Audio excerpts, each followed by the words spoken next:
Hello mga keepers, for today's video ay ipakita ko sa inyo ang konti nating mga isda, kaya let's go!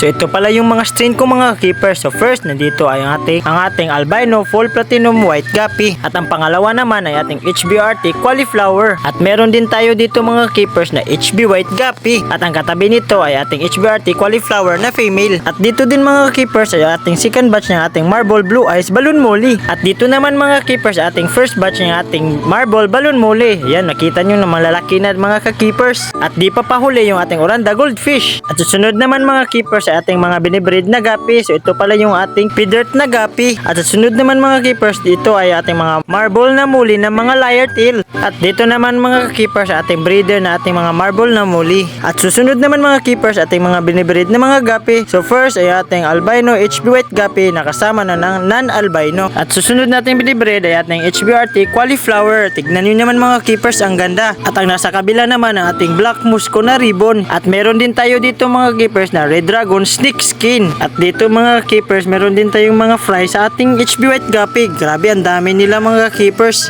Sana mapalaki natin to sila na maayos. At syempre mga keepers, hindi din magpapahuli yung ating trapalpan na meron tayo ditong mga tilapia at saka mga koi fish. Ayan mga keepers, so grabe ang ganda. So hanggang dito lang tayo mga keepers. Salamat sa laging panonood, pagsuporta nating video. Bye! Happy fish keeping!